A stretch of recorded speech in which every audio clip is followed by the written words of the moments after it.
There we go. All right. Welcome out there, Facebook world. Welcome out there, YouTube world. Another fine edition of Fathers and Finance. I am your host, along with Mr. Isaac Crumpley. The show where we touch on finances and money from the standpoint of a male point of view, a father point of view, and a black male father point of view. There we go. That's what I'm And talking touch about. on subjects that maybe most people don't know about, or subjects that people know about, and give it a different spin. So, welcome to the show. If this is your first time, if it's not your first time, you already know how we do. So, Mr. Isaac, how you doing, sir? Brother, I'm doing good, man. I'm doing good. Excited about the future. Excited about what we got going on. I see we kind of rocking a little similar colors there. So, after we met Sunday, I guess we Well, got in tune. We got in link or something. You know what I'm saying? I kept it a little bit simple. To be quite honest, I just grabbed the first suit I saw and the first tie I saw. Out of the hundred suits and ties that you got. Yeah, I'll just throw this on right here because it looks good. It matches the beard and the goatee. So yeah, I said I'll rock that. So that's how we're doing. So today's topic is going to be a good one. It's just you and I tonight. The boys they're predisposed, so it's just going to be you and I doing things, and I think I like it because today's topic is going to be. I had fun with this topic in our production meeting. Yeah, buddy. Maybe I'll share with you that funness, but the topic is very very it's a pretty serious topic, man, and the topic involves financial impotence, and if most people don't know what that word means, impotence, it's the inability to perform, and typically that's usually used in the context of outside of the financial world as far as inability to perform, but they both kind of have the same type of meaning, Right. because how many people do we know that get aroused from watching, all these, lifestyles of the rich and famous and all these cribs and they watch these shows with the people got the cars and all that, right? And they get aroused by that stuff, right? But then Right. they find that they can't get it up. They can't get Right. the finances up. Right. So somewhere, somehow, some way, they're impotent, So hopefully we can attack. Or Trevor, they use a cheating method, and what I mean by that is they go into debt. I think I told you guys before in a production meeting that I used to work for Orkin in college, and there was this guy that used to ride around Tallahassee who had one of the sweetest Mercedes Benzes I'd ever seen. Mm, And then I got called to his house, and he lived in a shack. His car was worth more than his house. I believe So that. he cheated to get. So he wanted to show this status symbol, but you It's know like, hey, he still didn't get it. He still didn't get it up. it's like most dudes, man. When they got a little problem getting up, what do they do? They go grab some of them gas station pills, bro. Exactly. that only works for a little bit, and it messes you up more than it helps you. Exactly. You You know, are messing yourself up for the long term like that. thinking that you're gonna come do damage, right? And you do damage to yourself, right? Exactly. So Exactly. the two correlate, and they correlate very, very well. So I make sure I make y'all understand when we're talking about, because there's topics that we shouldn't touch on ever. Well, people shouldn't touch on as far as the mindset of people. One is politics, right? The other is religion, and the other is sex. Okay. Well, I can guarantee you this: we will not discuss religion or politics tonight. So, Here you go, star in trouble, man. You go put us in Facebook jail. We're gonna be the first Facebook live. You go to Facebook jail. hey man, look. There are discrete ways that men are performing, these days. They get sent in the mail. They can creep at night and go pick it up. Okay, so they're gonna get it up one way or another. Okay, so if I can Right. help y'all get it up, more power to you. So okay, Yes, sir. so the topics tonight. What are the three topics though? So we've identified and there are numerous. Actually, there were hundreds, but we couldn't talk about them all. Right. So we broke down the three that were most important to us. The first one, I'll just read off all three and we'll discuss them. Like that. What's up, David? I see brother David is joined. What's Hey, going what's on, going on, brother? David? That's my brother right there. Love to see him. Well, we doing good, brother David. So the first topic is how that contributes to the financial impotence is we don't know what we don't know. So that's number one. That has to do a lot with ignorance. Right. Number two, and I know this is going to surprise some people, it's probably going to be a hot button topic tonight, but actually, as far as our community is concerned, integration hurt us quite a bit. Ooh, that's a I little, know, man. that's a little, We about to get into it in a minute when here we get we onto are. that, brother. Yeah. We're gonna hop on that. And then the last one is what I think is the key is our lack of operational unity. And I'm gonna put on the spot, but when we get onto this part of the topic later on, we've got a perfect example hanging on the call tonight, Ms. Delisa Example, who is the embodiment of operational unity. So I may ask her to say a few words later on tonight to talk about that. But our whole group operates with operational unity, and that's something that I've tried to live by my entire life. I literally, since I went to college and started reading about just all things Black, I was just like, yo, we need some operational unity. So we're gonna get into that. So first things first, Trevor, you and I and Tanisha and of course the other guys, Patrick, if you're watching, I hope you feel better, brother. And Marcus, I hope you and your mother are doing well. We miss you guys. Hopefully everything is going good with you. But as far as you don't know what you don't know, our whole platform on here is about helping people know what they don't know. Trevor, we've talked about on numerous occasions the mindset, and not just mindset, a paradigm shift, because you can have the right mindset but the wrong paradigm in your thinking. We've talked about taxes. We talked. You mentioned the previous 2 weeks about how we're not paying the IRS. You know how our money is going to the Treasury, and once you start understanding how certain things operate, you understand that. We've also been talking about IULs and things of that nature. The whole course of our show. And we're trying to educate people on what they don't know. So let's dive into that. Now I'll tackle the IUL real quick. Okay. That's one of our favorite things that we like to discuss. Most people, when it comes to college planning and when it comes to retirement, they are pigeonholed into thinking one way. When it comes to school, they're thinking 529. Right. When you're planning for college. And when it comes to retirement, we're talking about 401ks. And Trevor, I ask you to talk on this here right now. You said the other day when we had Brother Tazim on that the worst thing you could do is have a 401k to try to save for your money. Elaborate on that for me, if you would mind.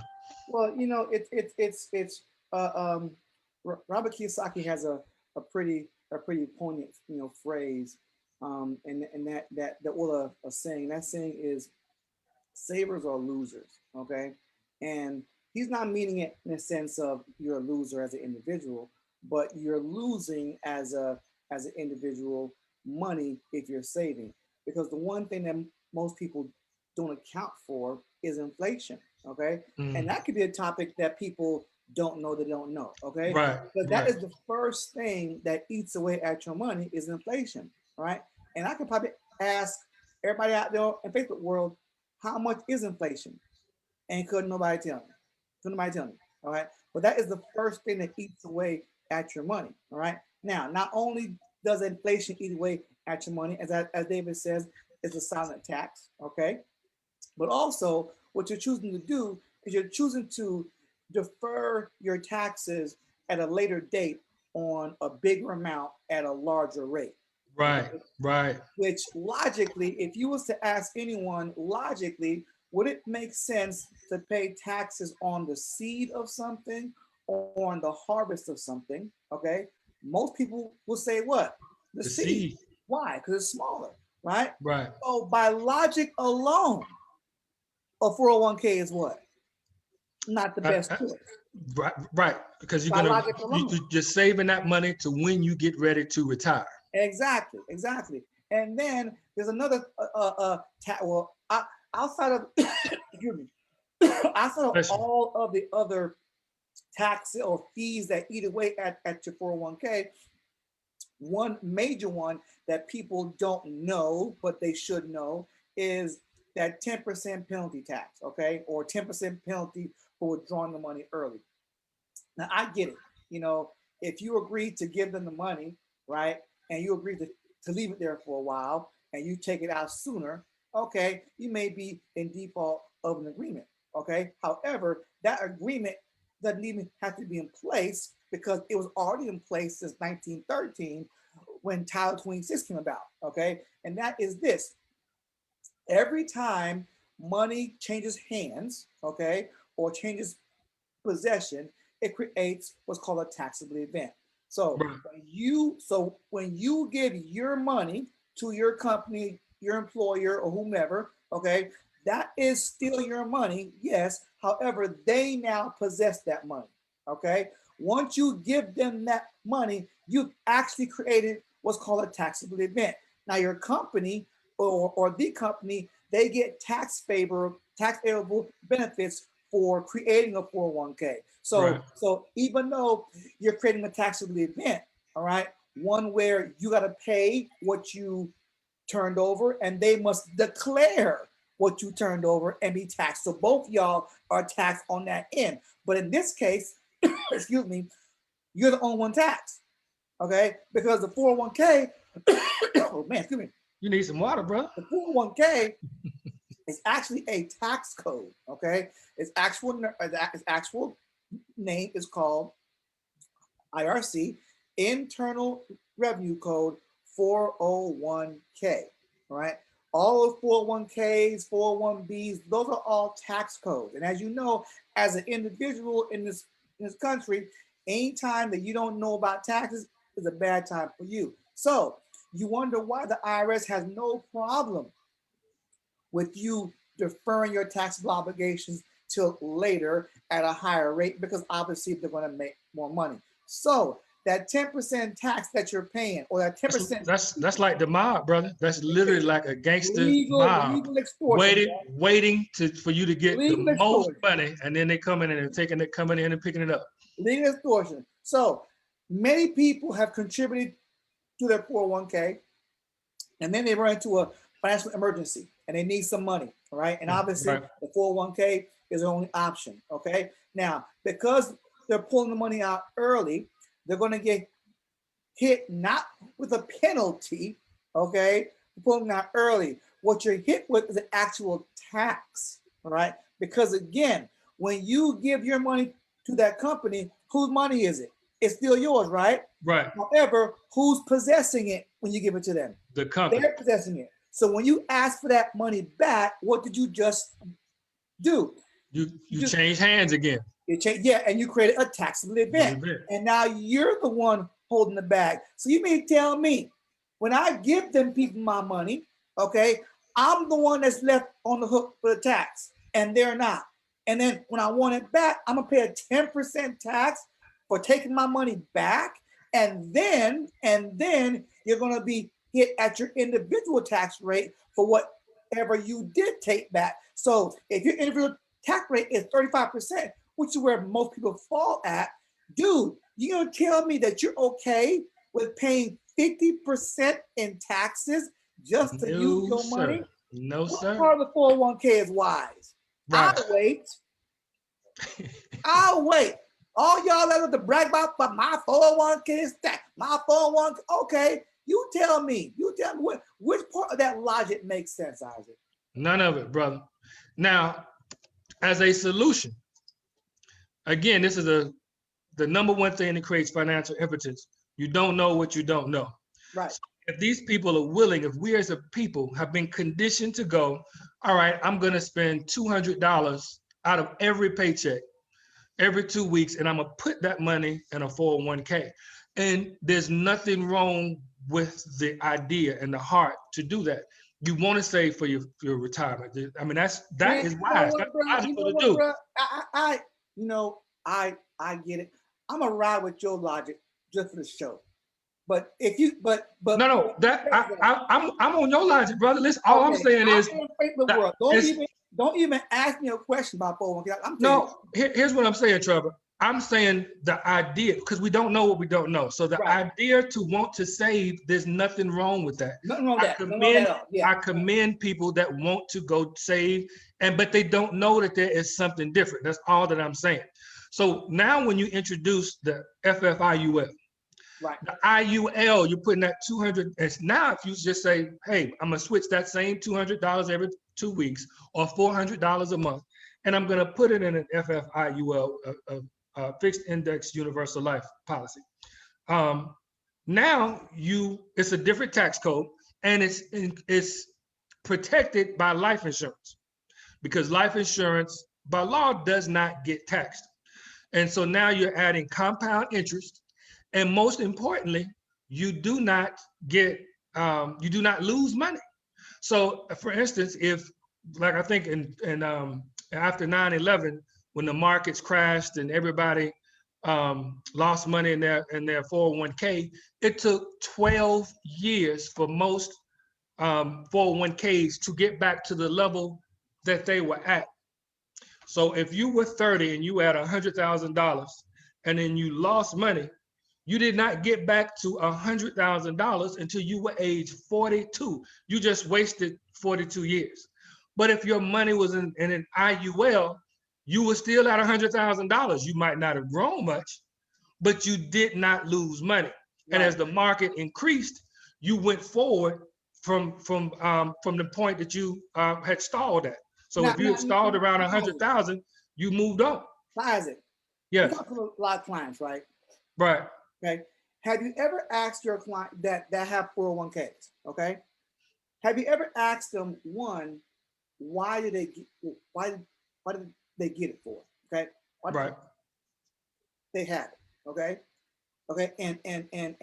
And two, if you ask them why do they have the 401k, okay, and then two, if you ask them, have you asked your employer what they're doing with that money? Have you asked your employer, hey, you know what? If I give you my money, isn't that a taxable event? Why aren't we creating that taxable event when I give it to you, only when I take it? Right. Okay. Right.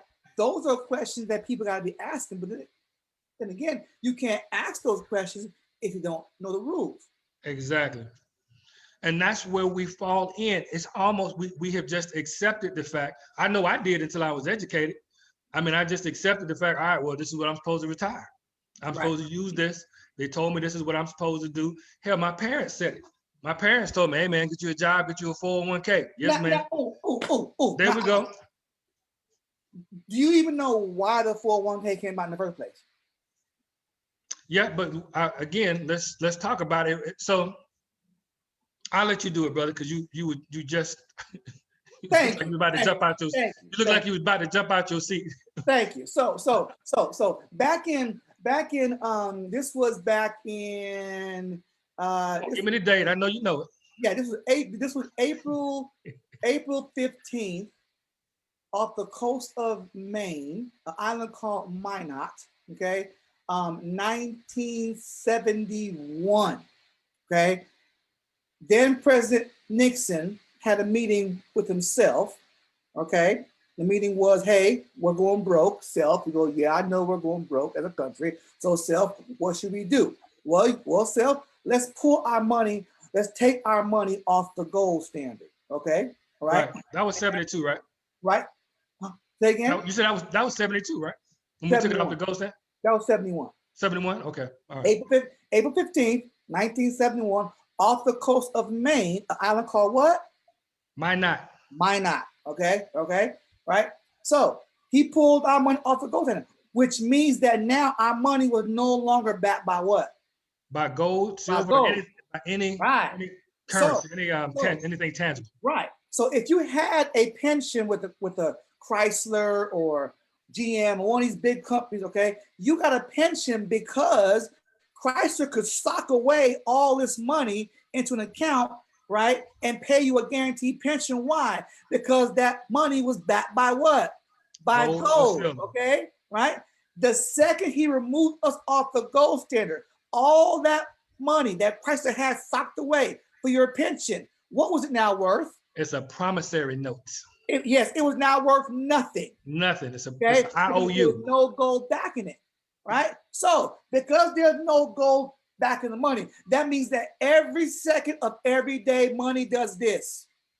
Goes down. Lose value. So all y'all people that was counting on pensions, hey, we can't carry that no more. Why? Because there's no real money to back the fake money.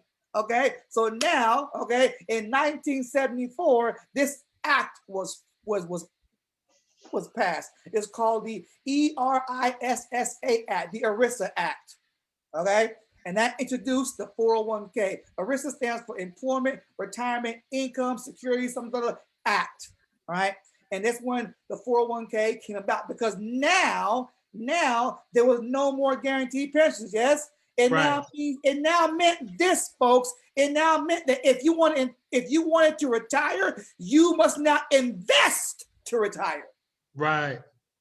And that's what a 401k is. And when you have an investment, what do you have? Risk. Okay. And when you don't control the risk, you lose. Indeed. Continue. Brother, you know, when you were talking about that, I thought about one of my favorite movies. I got a bunch of one-liners. My wife gets tired of me with my one-liners when I watch movies, but one of my favorite movies is Dumb and Dumber. And there was, I think it was $2 or $3 million in a suitcase they were trying to move across the country. And when they opened it up by accident, and they spent the whole $2 million, and it was crooks going after the money. And so when the crooks finally got the briefcase, they had spent all $2 million, and the only thing in there was IOUs. And so the crook was upset. He was like, IOUs? Like, yeah, man, that's good as money. I promise you it's good as money, because we're going to pay that back to you. So the crook was completely upset. And when you were saying that, that's the first thing that came to my mind. The government, when they took it off the gold standard, I mean, it was no longer backed by anything. So obviously that dollar starts to fall down. And literally, it's being propped up, not right now, on toothpicks. I mean, oh yeah, it's any value that it's had is literally off the faith of the United States government or the reputation. It's literally backed by nothing, and the wrong type of event could make it fall. I mean, it could crash at any moment. Yes, the wrong kind of event, like a pandemic, like a scare, like exactly. You know, all that stuff, right? So you know, most people, I could probably say 98% of all people do not comprehend just how horrible a 401k is. Okay, and like David said, you know, his job matches him on his 401k, and that's cool. All right.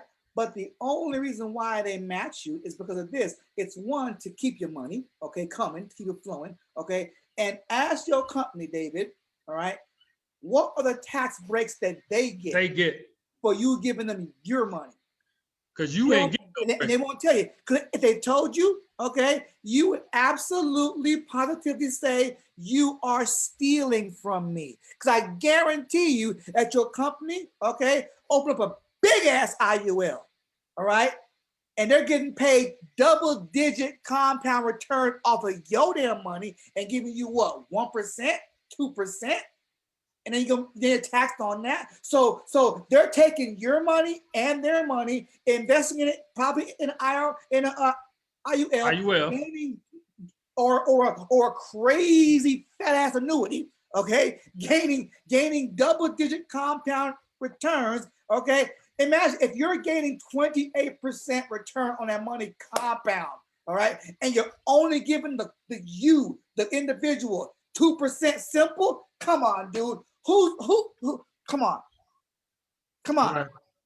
Indeed. Which part that's logical? Not at all, brother. Not at all. Well, man, so this is a prime example. So we wanted to use this as an example of point there you number go. Yeah, one. Gotcha, David. We want to use this as an example of point number one, which was you don't know what you don't know. So this tax code and the IUL, you know, and still people are still going to look at us skeptically. Oh yeah. I mean, really, it's going to be red beard going on, right? What you got to do with a red beard? What he know? Right. So they're gonna find any reason. He black. What they know, man. I mean, they don't know nothing. You know? So that's the difficulty that we find. And then when somebody comes along and tries to tell us, we don't want to hear from them. Tom Joyner used to have this sketch called "Ask the White Man." So he would just basically say facts, and then he would have a white man say it so people would believe it. And so that's what we would typically gonna have to have. So as we move on, the next topic is integration. Now we know we're gonna get hot on this. Now, Tanisha, I want to go ahead, if you could. I don't know if I'm a host or not, but I want to share something real quick, if I could, as we bring this up, because I want people to understand certain things here. So, Tanisha, if you'll make it so that I can share. There we go. All right. So, I want everybody to see this picture. That is me in 1988, and I am a senior in high school. Which one are you? Which one are you? I'm that white one. I'm the white dude with the curly hair. But no, I'm over here with the pig on the left hand side. Okay. And then we got the car down here at the bottom. I got the shade on. So that Fiero? No, that's an old Mustang, brother. Okay. we took that at a car dealership down from the high school. I bring this up because typically speaking, at a high school, you only got 1 or 2 senior superlatives. And in our school, we broke everything down by race. So what you're looking at is the black most popular and the white most popular, male and female. Wait. Nah. We're integrated, but everything is separate. Hold on. So you're saying, instead of having like a prom queen, prom king, whatever, and whether black, white, or Spanish, whatever, y'all had white event or white candidates and black candidate, and that was cool? Yes, listen, so just so you know, it's still going on today. So right then, at that picture that you're seeing right there, I was president of the senior class. But guess which class? The black senior class. What? White kids had their own president. Tazim, who was on last week as our guest, he's currently president of the black senior class at Peach County High School. What? Still today? Today is 2020, and Tazim is the president. We went to high school together. He's the president of the black senior class at Peach County High School, 1988. That's still going on. Still going on. This was integration. So I was also, we had separate homecoming queens, we had separate proms, all of that. The reason I bring this up is because we wanted to integrate into a society where people, and still to this day, do not want us to be integrated. Right. And they do not want to be with us. They don't want to do business with us. And in many cases, they tolerate us in most cases. And the reason I bring this up is because integration, segregation. Now, I want to be very clear, and we talked about this on the production meeting. We're against segregation. I'm against that. That's separate and unequal. I don't want that. We suffered under that. But I'm completely fine with separation. Separation means that if I want to go to the Chinese restaurant, I'm free to go to the Chinese restaurant and enjoy a meal there, and you can come to my restaurant. But I want to primarily go to black restaurants. I want to primarily go and bank at black banks. I want to primarily shop with my own people. So this is what we're advocating. So segregation forced us to do for ourselves. So we went to try, in the South, we've got a ton of HBCUs. And as always, we like to travel and go support our teams. So we needed to stay in a hotel. Well, we couldn't stay in the Marriott. We couldn't stay in the Holiday Inn. So we had to go stay in black hotels that allowed us to stay there. We had to eat at restaurants where we were allowed to go. So we fought. I'm not saying we shouldn't have fought to be for equality. I'm not saying that at all. But what we did was we gave up on entrepreneurship for ourselves. So if somebody was selling ice in the black community, we had to go get ice from the white man because his ice was colder. His water was we had to go on his side of town to breathe cleaner air because he had better air on that side of town. We couldn't wait to get into their hotels. and all of those types of things. So when that happened, Oh, I see what you're saying. So you're saying that when segregation began, it I want to say people wanted it to be a separate but equal type situation or situation, but that's not what it tried to be. Well, I don't think Caucasian, and I'm going to be very clear about this. When we did exactly what they wanted us to do, Tulsa, Oklahoma, Black Wall Street, Right. Rosewood. There are, I think, 4 or 5 other examples of very wealthy Black communities that said, okay, you don't want to be with me? Fine. As a matter of fact, one of the ladies that perished, one of the families that perished in Rosewood, in Tulsa, Oklahoma, she used to drive to the East Coast, catch a luxury liner to Europe, to France, buy her clothes there personally, and come back and sell them in Tulsa, Oklahoma. So she would be going a month, 2 months, come back. Think about the type of money you had to have back then as a Black woman to travel, on the ocean travel like that, first class accommodations as best you can as somebody Black, and do this. And so right now we are conditioned to think, to not support Black business. We just, we get bad treatment from Chick-fil-A, we'll just go, I'm not going to that Chick-fil-A again. We're going to keep going to Chick-fil-A. But let you get bad customer service at a Black restaurant. You'll not go to that restaurant. You won't go to any other Black restaurant ever again. Think about what we deal with as professionals, as financial professionals, Trevor. I mean, dude, I can tell you personally from my, I have my first store here in Florida.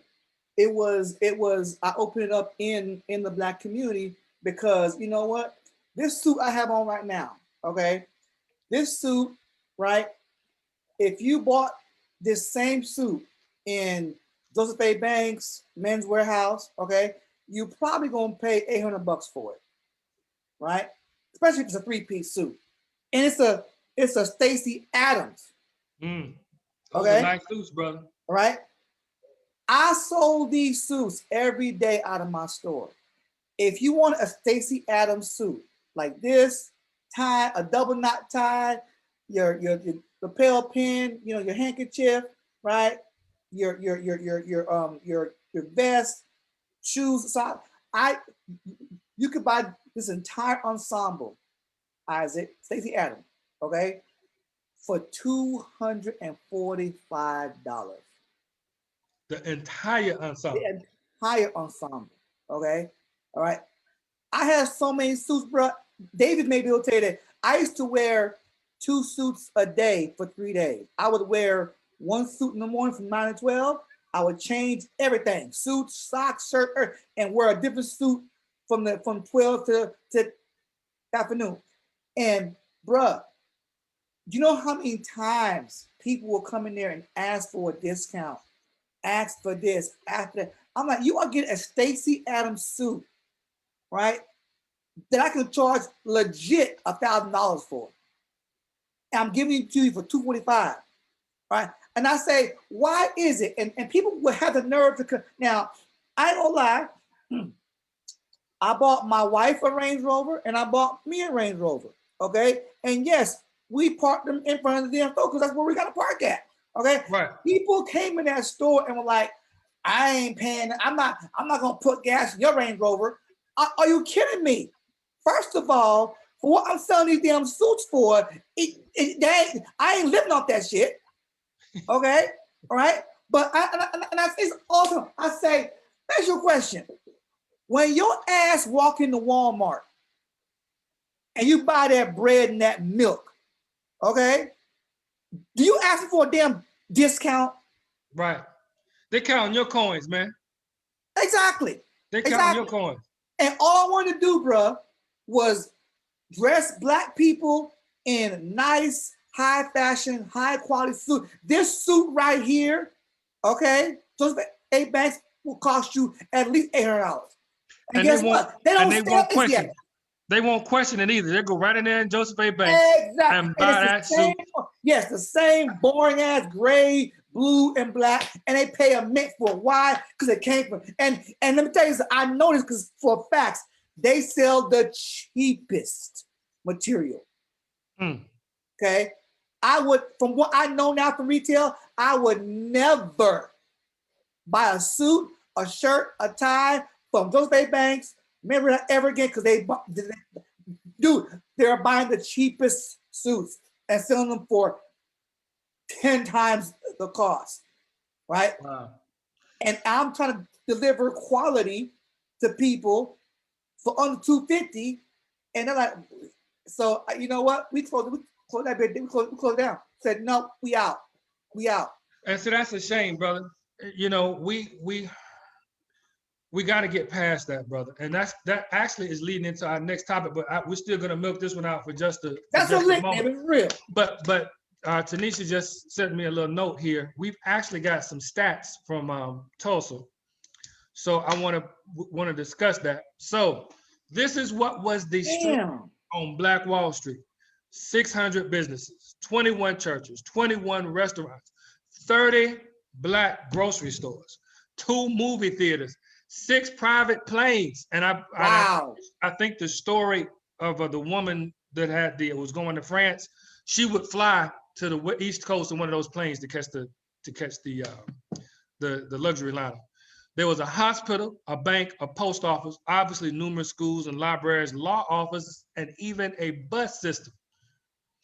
Oh my God. I want you to think about that. So we did all of that, was that 1920? So that was when Black Wall Street happened, that was in 1921. So you're talking about the turn of the century.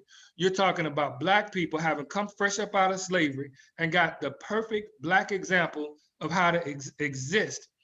And then that was taken away from us. And now nobody has to come and take that away from us because we don't have the mindset and, to quote you, the paradigm to be unified in any way, shape, fashion, or form. And I believe, Isaac, there were a few people from Tulsa that founded Langston University in Oklahoma. True that. Yeah, that's true. Cool. Yeah. So that's true. I knew there was a Black college there. And I didn't know about that until I learned about Langston. Right. You know? And I'm like, and again, envious people, because of whatever reason, you know, every they I don't know, man. I don't know. So to continue on this topic here, for the people that live here in Atlanta, I could not find this author. I'm going to try to post it a little later. My mother thinks she has the book, but I wasn't able to get a hold of her before the meeting. But there's a book written by a gentleman here in Atlanta, Georgia. And if you've ever driven through the Cascade area of Atlanta, this was where the wealthy Atlantans lived. Those houses are still there today. They're not as, obviously these houses are from the 60s and 50s and 60s and 70s. So they aren't considered affluent now, but these homes, and I've been in numerous, as a professional that's had clients down there, I've been in number of these homes. So many of them had 4 and 5 bedrooms, very large basements. These were all brick homes, very large backyards. Sometimes you can't even really tell it from the front. It's like a decent front yard, but huge Black backyard. And they've got all of this land and all of this space and these homes. This is where Black wealth existed here in Atlanta, Georgia. And then once we were able to start going into white restaurants, white hotels, white grocery stores, and start, we really felt like we had made it, because now we were able to go spend our money with people that didn't care about us. And at that point, our businesses started to go down. So when you no longer provide food and services for yourself, you become impotent. You become dependent on another people to take care of you. Likewise, up here in Gwinnett County, where I live, Asian communities are doing what I wish we would do. And by me calling out Asian communities, I'm saying literally Black people, let's imitate them. I'm not trying to pick at them or anything like that.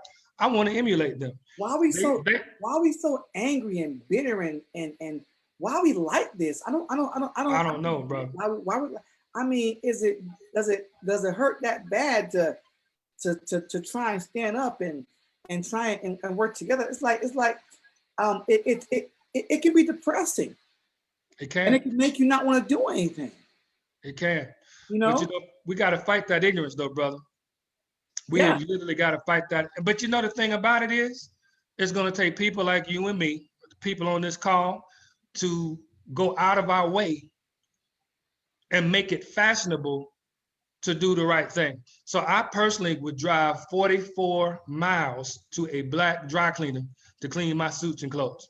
I would pass Mr. Kim, Mr. Ling, I'd pass Muhammad, all these brothers, and I'm a Muslim, but I would go I would go all the way to downtown Atlanta. That's a 45-minute trip with no traffic. So if it's traffic, I was still willing to do that to spend my dollars at a black dry cleaner. I absolutely was willing to do that. My wife, so you see that beautiful woman staring at me above my. Which one? The one you kissing, the one that's looking with the, which one? Well, both of them. Both of them are my boss. Okay. Both of the one that I'm kissing right there, that's the boss of the whole family. She runs everything. But my immediate boss is that cute one that's kind of got the dimples right there. Right, yeah, I see her. Right, that's wifey. So we've got customers. She runs a juice bar called Sage Juice Bar and Cafe. Mm-hmm. And we've got customers that drive an hour to come see us. We've got customers that say, hey, I'm on my way and I want this. And they're driving an hour to come see us. And they say that I want to support Black business. As a Muslim, we don't drink. But I know I have a very good friend of mine that I grew up with that's a bartender. She has her own private bartending company. And somebody comes to me and asks, hey, I'm about to throw a party and I need anybody that does some bartending.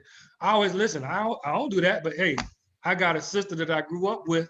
She lives an hour from me, but she's willing to travel and she'll come out and help you. So we've got to make it known that that's what we need to do, Trevor. We've got to go out of our way. And I tell people all the time, if you don't trust me to do your business, find somebody else that you trust, but you got to get it done from somebody Black. That's the only way that we are going to grow. We have to be willing. I think and this is, you're not going to believe this. I got a trivia question for you, but it's going to sound crazy to you. The Jewish dollar circulates in the Jewish community 21 times, or over 21 days before it leaves. The Asian community, I think, is like 16 or 17 days. Take a wild guess how long it takes for the Black community, for the dollar to leave the Black community. 6 seconds. Take a wild guess. I would say 3 days. 6 seconds, brother. 6 seconds. 6 seconds. 1, 2, 3, 4, 5, 6. It's gone. There's something wrong with that. 6. You get paid, and the first dollar is going to a white man. There's something wrong with that. 6 seconds. Jews, 21 days. Asians, 17, 16 days. Black people, 6 seconds. People, can we do better than that? Can we do better than that? Because quite frankly, it's freaking embarrassing. It's embarrassing. Because let me tell you why it's embarrassing. When I was up there, I had to get a new tie. Okay.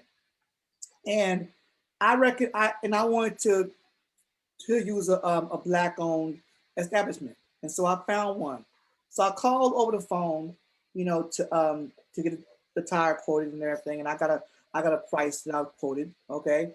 And out the door, the tire and labor, boom. Would you believe that when I got there and, you know what I drive. I know what you drive. And when I got there. They want to change on you? $408 later.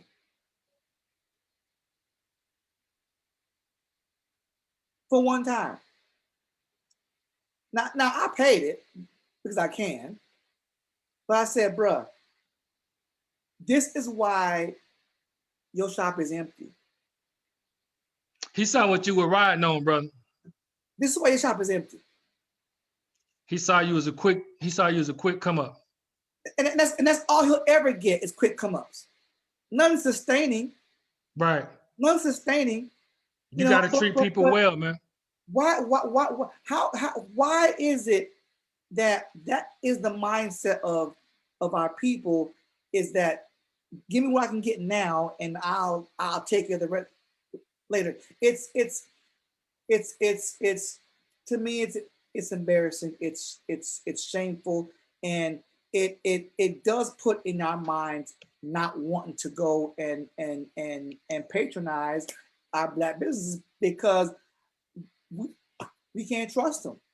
But you know, I want to say though, there are plenty of businesses out there, and I know I sound like I'm tooting my own horn, but that chocolatey goodness on my shoulder right there, that lady right there, brother. Let me tell you, I've seen her go out of her way to make sure that her customers are well taken care of. So if we get busy at the juice bar, you know, she wants to apologize for the wait. But if you got 20, 30 people sitting there to get something, you know, that's part of business. You know, Right. I've waited outside or whatever and didn't get nothing. My wife will throw on some desserts, some snacks, things like that. Sorry for your wait. They get a little something extra. Sorry for your wait. And then those people get on there and right, let me tell you, man, we got word of mouth coming, business coming because of our online reviews and things of that nature. And so, babe, I'm plugging that business. I know you, I see that you on. So I'm gonna need you to rub my head a little bit this evening and pet on me a little bit. So that last topic, Isaac. I got it. Let's talk about it, brother. You know, because it all kind of runs together. And you said something earlier about this individual, Delita. I've never met, you know, I've only known Delita now for probably not even 6 months, maybe 6 months. It may be 6 months now. Okay. Hey, Trevor, real quick, I just got to know. We got a fact check. I said 6 seconds. It's 6 hours. 6 hours? Ooh. 6 hours, which is still horrible. It's still horrible. 6 hours. My bad. 6 hours. Just enough time to Google them Jordans, right? Right. My bad. So go ahead, brother. I'm sorry. But I've known her now for maybe 6 months, probably a little bit longer, if it is a month by month. But she is someone that I would run through a wall for. Mm-hmm. Okay, and it ain't because she done anything to me or for me. Okay, but it's not only her integrity, but her vision of what she sees, you know, for our culture and our people. And it's not something that she just talks about, okay? Right. But she implements it, all right? All day. And here's the thing. She implements it even when she doesn't get the proper respect for what she's doing. Oh, I bear witness. Okay. I bear witness. Right. Okay. And for those that don't know, we're talking about operational unity. Exactly. Okay. Nothing. She is the epitome. If you want to know what that word meant, you would see her picture beside that word. Right. Okay? And it's a shame that there are people that have benefited from this woman. Okay, and she gets treated the way she gets treated. I don't care. Come at me, bro. Come at me because I've seen enough from her. Okay, that lets me know that what she's doing is exactly what needs to be done to try and pull everyone together, even though we know we ain't gonna get everybody. Right. Right. Okay. So let me do a little explanation here for people that don't understand that operational unity. So Black folk, you know, we suffer really, really bad from the Willie Lynch syndrome. So we'll find a way to divide ourselves up. And even when we are so-called unified, let's say we go to the same church or the same mosque or the same fraternity, the same sorority, we'll find things within the group to separate ourselves. We'll find things within the group to be separate. So even though I may be Alpha or Omega, I may belong to the First Baptist Church, when we get in there, we can't even stay unified there because we find something to separate ourselves. So this group, I'm a Muslim. We got Christians on here, but we also have agnostics. We have other people that just say, I'm spiritual. I don't believe in any organized religion. I'm a spiritual person. I believe in doing unto others what I want done unto me. We've got people that belong to different organizations. But what Delisa has done is like, all right, if you are on this cause for financial unity and educating Black people, none of that matters. None of that matters. I don't care about none of that. Ain't none of you getting any favoritism, none of that. In our organization, we're all about helping our people. Now, if you don't want to help our people come up out of this situation, there are other organizations where you can go be disrupted from. So there's a woman on this call right now named Angela. She has teamed up. So as you could tell, brother, you know, we love to talk. Me and you talk all day. We're probably, our wives probably could have a conversation about how we probably talk them to death. Shut up. Yeah. Shut up, please. Stop talking, Yeah. you know.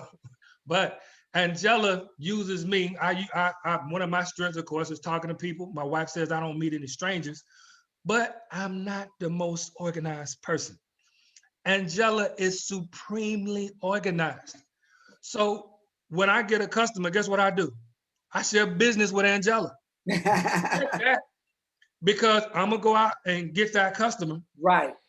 And then I'm just so busy, I'm not gonna be organized, but Angela called me up and be like, Isaac, stop what you're doing and do this right now. I got this under control. Or Angela may say, or Tanisha will say, I know Tanisha said this to both of us, hey, Isaac, there's a person that I want you to talk to. I can't really talk to them, but I need you to go out there and reach out to them and talk to them. And so she may want to split business with me because I went out and helped her secure a client that she couldn't get otherwise. Now, I've been in numerous organizations, and I tell you right now, I've known organizations to take an entire check from somebody. Like the other person, the new person went out and got the business, and because that person had to train them, they took their entire commission. I have seen that happen, not just on a like a company-wide basis. Like that was what the company said. Is that what's in it for me syndrome? Exactly. You know. Exactly. And something similar happened to me a couple weeks ago, and I was like, you know what? It's all good because I know the team we have and people we're around, and we need more people that are selfless like that.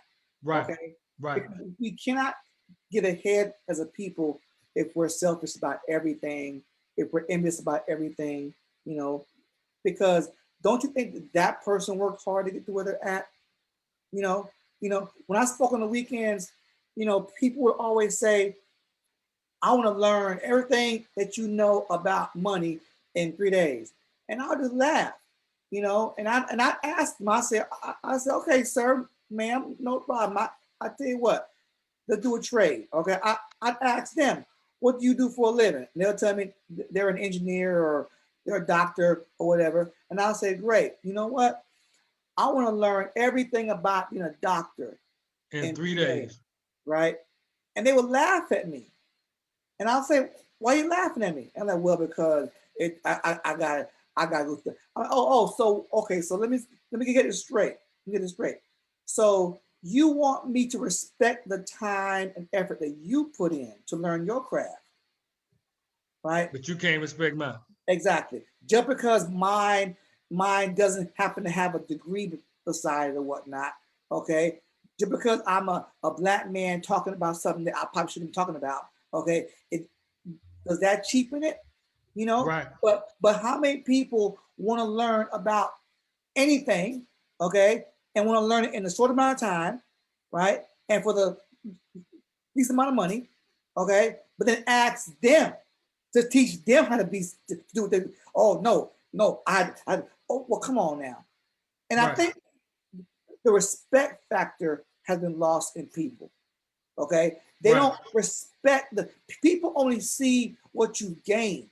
Okay, but they never see the struggle behind closed doors. Okay, all people see is I've been married for 24 years. Okay, but they don't see the struggles. That's some boys, brother. They don't know about the work. You know what I'm saying? You know, all they see is the outward results of what we've done, but nothing about the internal struggle and sacrifice we put in. And that is what I think that's why people come about certain things as they do, because they don't see all you see. Now, understand this, you and I make this sound easy. Why? We got experience behind our back. Right. Okay. All right. So you can't do what we're doing off rip because it's years of doing this. Correct. So let me say this real quick. You know, I know this is Fathers and Finances, but I want to hear from my sister Delisa, because she is the, as Trevor said, she's the epitome of this here in the group. And to be quite honest with you, you know, for any brother on here that's listening on live or on YouTube that doesn't have a proper respect for the queens, who was your first teacher? Your first teacher was your mother. So when you don't educate the queens, the men suffer because those are your first teachers. Yep. So if I were you, I would listen to what women have to tell you, especially women that are producing something. So Delisa, if you wouldn't mind, if you would certainly just talk about this topic of operational unity and why it's so important to you, we would certainly love to hear. Thank you. Wow, thank you guys. And please pardon my camera off. I'm cooking dinner. What you cooking? You didn't tell us. She didn't invite us over. She didn't invite us over. Look at that. I'm going to tell you. This is this Hello Fresh thing. It's sweet sriracha turkey stir fry. I'll take a picture and post it later, okay? So that's what I'm cooking. I've been cooking a lot lately, so I will take a picture, but I'm cooking dinner, so please. Hello Fresh means I'm busy. Okay. You're so funny. This is a great topic. Thank you for, you know, just your kind words and your heart. You know, I love you guys so much, and it's important. So I'll tell you, I'm from Baltimore, right? And so growing up in Baltimore, what I saw was a lot of poverty. That's what I saw. You know, I lived on a street in Baltimore where right behind my street, there were gangs. And at night, I remember sometimes going to bed and dropping to the floor because you knew what that bang bang was and you didn't want it coming flying through your window. But my father, still don't know where he got it from. And unfortunately, I'll never be able to ask.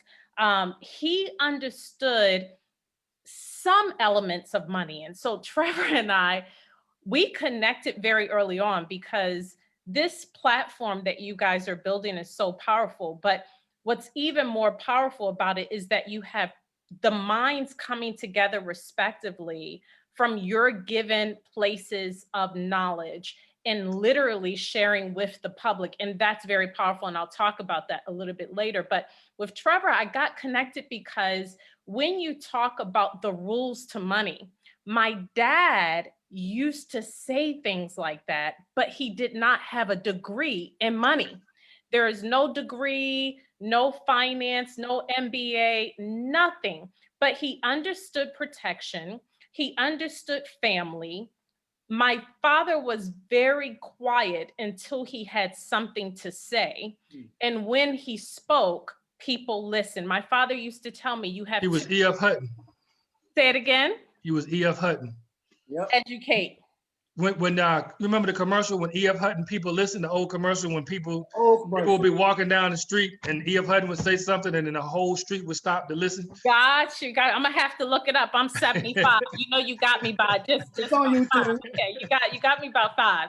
So he would say you have 2 ears and 1 mouth for a reason. You should listen more than you speak. With that being said, what I saw and what I listened to was disruption in our community.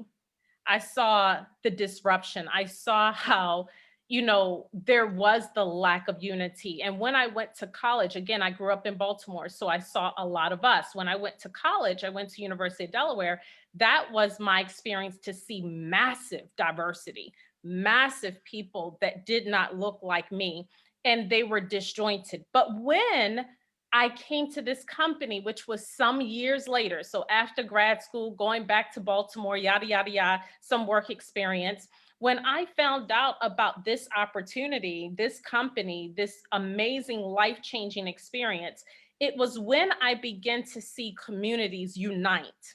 And I'm also a Delta. And so one of the things we have in Delta is economic development and empowerment, bringing together our resources collectively. It's one of the things that we talk about.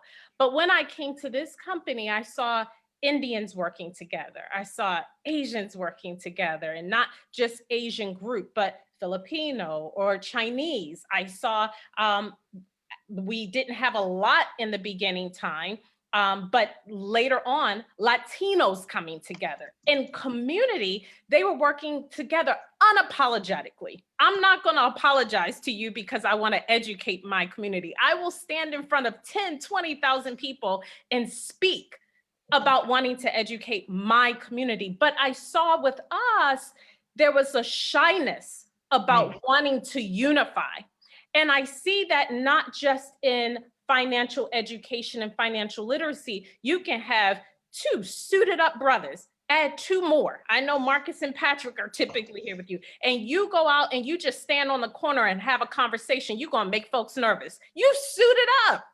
But just the fact that four of you are standing together, now people looking, why are you together? What are y'all doing? What are y'all talking about? Yep. And so for me, I'm very passionate about educating my community, my people. It is not in isolation of anyone else, but it is absolutely for. And the reason being is because we need it more than ever. You gave some real facts tonight about how our money moves through our community in 6 hours. In fact, we constantly 6 hours. That is nothing. We shop, we eat, and I love Vietnamese cuisine. Okay, let's just be real. I love Thai food. Okay, but their restaurants are always going to be full with their community. We have West Indian, we have African restaurants. Half the times we don't even know where they are. And it's beyond the point of where we have to feel some kind of way, because I can support you and support me and love us and want to empower, because we have to disrupt GoFundMe. Our children grow up to be 45, 50 years old, still with student loan debt. Many of us are not homeowners, we're renters. You know, when we look at businesses, we go into debt as opposed to being able to pull resources. So the reason I'm passionate about this is because there's a need, and we have to be able to change generations. Many of us are connected to Bible. Right. And Isaac, you're connected to the Quran. And I don't know what it says in the Quran, but I'm sure there's something very similar. The Bible says that you're supposed to create legacy, generational wealth, not just for your children, but for what? Your children's children. How the heck you do that?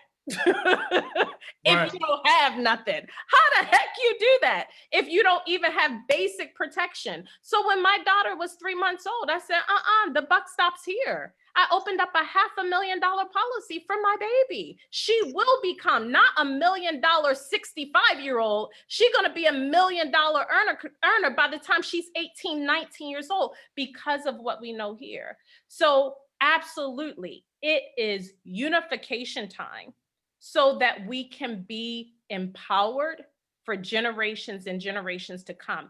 And when we're powerful together, that now means we can stand and do more for others. We can't do much for other people until we can do for ourselves. And that's what I would share with you. Thank you so much. That's what I'm talking about right there. Very well put. Very well put. You know, and That's what I'm talking about. And we need more people like that in the world. You know, to be that catalyst to bring us together, because it has to be done. And so if it has to be done, then we're the ones that have to do it. But we need your help. We need your support, because we all want change. We all want change, but no one wants to change. You know, we all say, I want a better life and I want a better this, but then, you know, you don't want to put the work in. You don't want support. So we're trying to get things out there to people that otherwise wouldn't either listen, much less get the information. So support this show. You know, if you're watching it on Facebook, share it. Okay. If you're watching it on YouTube, subscribe to our channel, right? Because we cannot get better until we all get better. Right? Get better. Many different ways. So if you see a Black person doing something great, support that business, support that Black person. Right. Yes, okay, sir. because Yes, it's for every one that's doing great, there's probably 5 that's not. for whatever reason that is. So become a doer of the word, not just a hearer of the word. Okay, you Oh, know, teach that scripture, brother. you know, Powerful. That's uh, powerful. Yes, support sir. each other, support those people that are doing great things. Don't just say, well, you know what, if I saw them, somebody else will, and I ain't gotta do anything. No, get us out there, right? Because you never know when that right person will be in the right position to take this thing to another level that helps everyone. Okay, and it may just have come from your advice or your recommendation or your share of our show, your subscription of our show could be the share that puts us on the platform that gets this information out to the masses in a wide scale, a wide scale. So don't be afraid, because as you're blessing someone else, you're blessing yourself. Right. Because again, there's information that's going to be passed down through the generations that you're not going to benefit from. But guess who will? Your grandkids will. Your great grandkids will. So if you want to help your great grandkids, kids that you will never see, okay, then help get the positive stuff out there. Help these Black businesses that are doing great and doing great for the community. Because if we don't do it, guys, it's too easy to shut us down and get Right. out of here. So don't just be a fly on the wall and say, well, I won't say anything. I'll just no, say something, share it, get it out there. Because if it was you want it to do for you, for someone to do for you. And just understand this: everything that you now know that you didn't know before is because someone shared it, Right. some way, shape, or form. Right. So do that with this show. Do that with Black businesses. Do that with any Black person that's living as Lisa calls it Black excellence, because Right. it's not shown enough in this country, and it needs to be shown. It needs to be shown. So, guys, for those who are on YouTube and Facebook, we are going to put the link in on how to subscribe to us on a regular basis. We're also going to talk about our camp. The link is on for our campaign. Camp week. So, just to let you know, we're Team Phoenix. Our team, I like to say that Delisa has named the team Team Phoenix because we rise from the ashes and this mythical bird that flies away, and we spell our Phoenix with an F, F-E-N-I-X. He's an And X-Men, bruh. I know, but our email is we are Phoenix, F-E-N-I-X 2017 at gmail.com. Please feel free to email us there at that email address. And we're going to put on the links, of course, on how to see our complimentary classes.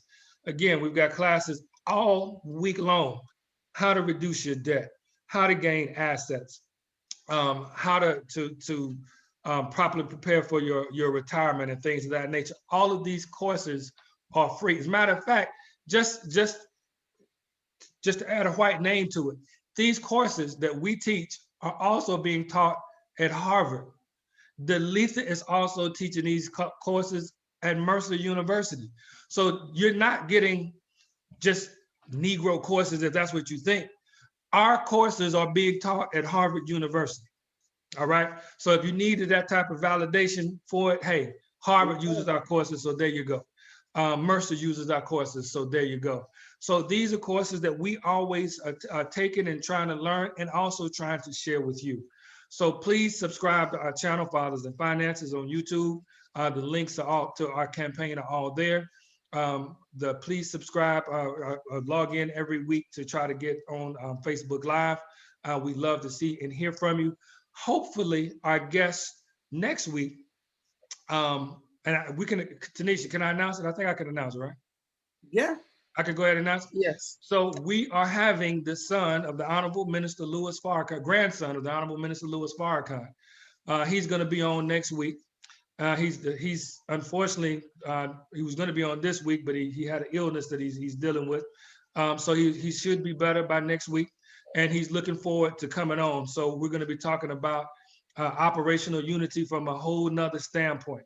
You know, the Nation of Islam, we're all about separate but equal.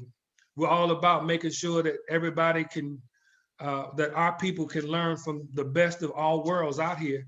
And who better to help teach us than the son of the Honorable Minister, grandson of the Honorable Minister Louis Farrakhan. So please register today, get register on a link, and stay tuned. And we got other big things coming for 2021. Oh yeah, big things coming. Big things coming. So did you have anything else, Trevor? No, man, that was good. Just, you know, support us, guys. Who support you, because if you support us, we support you by educating you. So, you know, scratch my back will scratch yours, and that's how we do it, guys. That's how we do it. That's So, right. until next week, you know, we'll see you then. All right, Tanisha. All right, families. Y'all take it easy. Love you.